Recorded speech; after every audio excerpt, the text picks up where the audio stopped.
I'm talking today to Pascal Schmitz, who is the producer of a new South African horror film called Blood Tokoloshe. Pascal, what's the film about? The film is about a mythical creature called the Tokoloshe, which is in South Africa obviously very renowned, and one of the reasons we decided to make the film. It's a folk myth. It's a folk myth, exactly. It doesn't require a lot of marketing. Simply the name brings a lot of thoughts and things to mind for South Africans in general. So that was sort of one of the So for the other drivers. Africans, it's a bit like Nancy the Spider.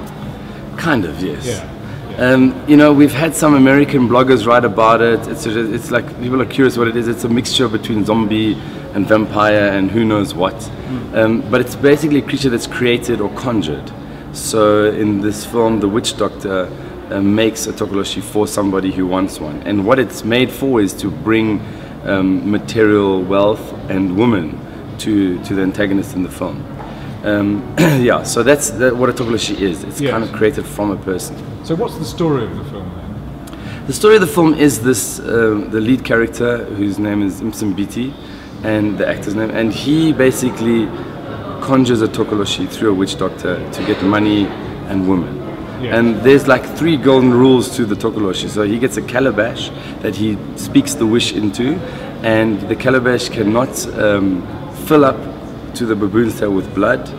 The blood cannot spill onto anything and cannot be removed from it, And so every time he asks for it, it will go and drink some blood from a victim and fill that into the calabash, and then he'll get his money and the woman that he's after.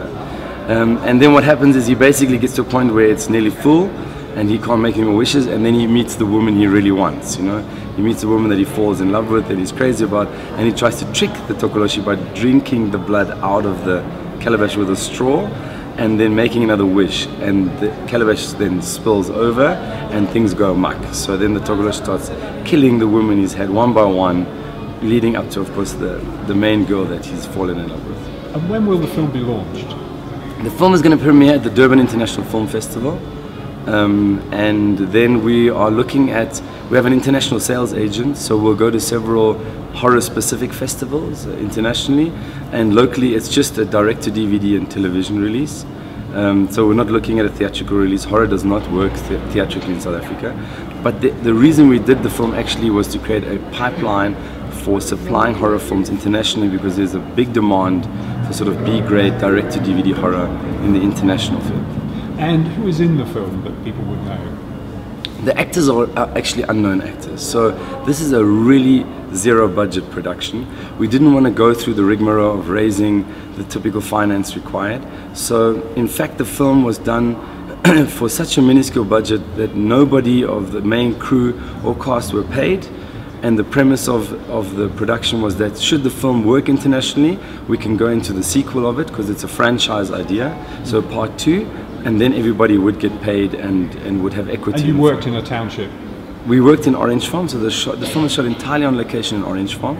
We used about 60% of the cast and crew were from Orange Farm, and the idea was to sort of build a film industry in Orange Farm around this pipeline of supplying horror films internationally.